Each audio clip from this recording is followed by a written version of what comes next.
Akala nyo, tapos na ang school year natin. Akala nyo, bakasyon na. Kung ang anak mo ay isa sa mga nakatanggap ng balita na kailangan niyang mag-summer class or remedials, aminin natin, mas masakit pa to sa sikat ng araw sa labas na tumatama sa balat natin. Yung pangarap mong Boracay, makita ang sun of the beach, napalitan ng pangarap na sana pumasa na siya. Pero bago ka magsermon o bago ka mahiya sa kapitbahay, pause muna dito sa channel natin. Alam nyo naman, hindi tayo nagpapanggap na perfect. Pag-usapan natin tong Summer Class Survival Guide para sa mga magulang.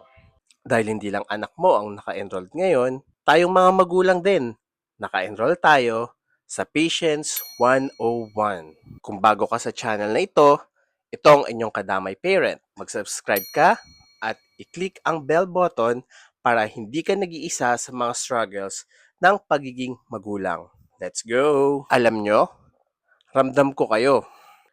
Ang bigat sa bulsa, lalo na ngayon, nagtataasan ang mga bilihin. Isa pa, dagdag pa to sa oras. At syempre, yung hiya. Yung masasabi ng ibang tao or ng kapitbahay. Tapos, may isip mo, saan ako nagkulang? Pero, kadamay, reality check muna. Ang summer class ay hindi parusa. Ito ay isang learning gap filler. Isipin mo na lang, parang kalsada na may lubak. Kung hindi natin aayusin ngayon, habang maliit pa siya, lalong lalaki yan pagtanda niya. 'Di ba? Usong-uso yan, yung mga pag-aayos ng mga kalsada sa daan.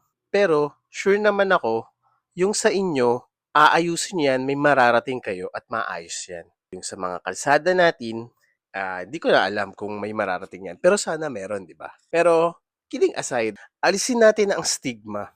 Huwag nating tignan ang remedial bilang marka ng pagiging bobo or mahina. Tignan natin ito bilang ikalawang pagkakataon. Tignan nyo to diba? Mas okay na magpuyat kayo ngayong summer kesa naman ma-retain siya ng isang taon, ng isang buong taon sa next year, di ba? Ngayon, paano ba natin mapapadali ang summer class na to para sa ating mga magulang at para na rin sa mga anak natin?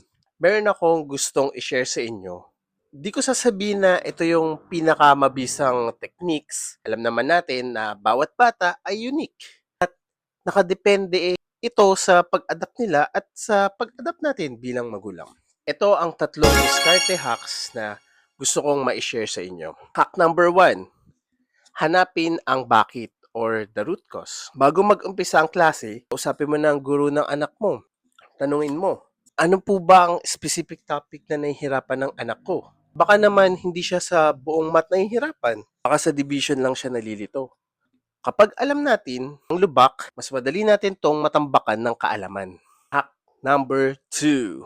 Gamitin ang Pomodoro technique sa bahay. Pag nagre-review kayo, huwag ninyo siyang kulungin sa kwarto ng straight 3 hours. Sigurado ako, mapapagod at mabilis ma-burnout yan. Bukan nyo to 20 minutes, focus study, tapos 10 minutes break.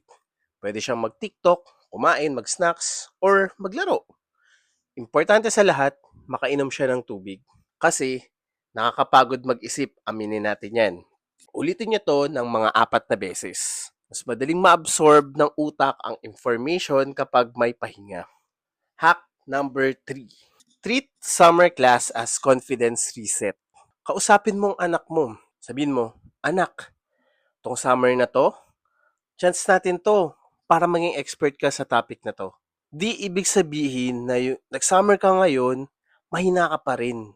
Lalo na next year or sa mga susunod na taon. Chance natin to para pagpasok mo next year, mas magaling ka na or mas ahead ka na sa kanila. Gawin nating positibo ang narratives. Maging cheerleader ka at hindi parang warden nila. Kasi kailangan ka nila ngayon, lalo na feeling down sila. Siguro, iniisip nyo kadamay, ang hirap niyan, busy din ako Ito lang ang tatandaan nyo. Small wins, big impact.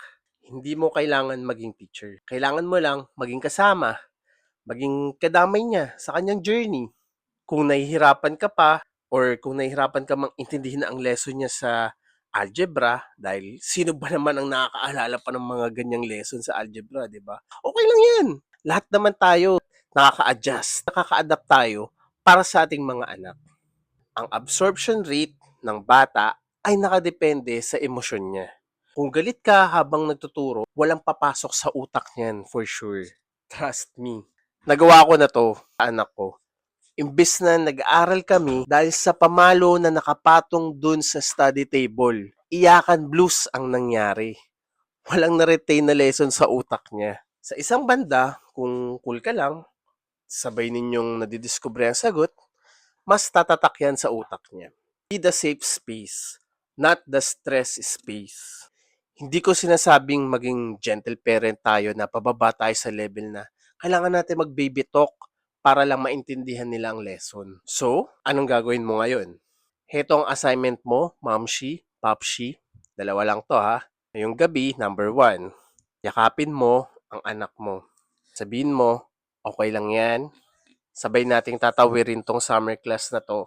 Number 2, bukas, kumuha ka ng notebook at gumawa kayo ng summer study plan. Nakasama siya ha. Hayaan mo siyang pumili kung anong oras niya gustong mag-aral. Ipakita mo sa kanya na team kayo. Hindi mo kailangan maging perfect. Kailangan mo lang mag-start or magsimula. Kaya sa strivers ko dyan, hello sa inyo at thank you sa inyo. Sa mga makakapanood pa nito, hello, salamat sa pagbisita. Huwag mawalan ng pag-asa. Ang summer class ay isang chapter lang. At tayong mga magulang, tayo ang hahawak ng ballpen para isulat at tulungan ang redemption arc ng mga anak natin. Kayo ba? May experience ba kayo sa summer class? Ano ang pinakamalaking lesson na natutunan ninyo dito? I-comment nyo naman sa baba para ma-inspire naman natin ang iba pang kadamay parents na medyo nanlalata na ngayong summer. Walang judgment dito ah. Puro lang tayo pagmamahal. See you sa susunod na video. Ingat, Mamshi. Ingat, Papshi. At saludo ko sa inyo mga kadamay.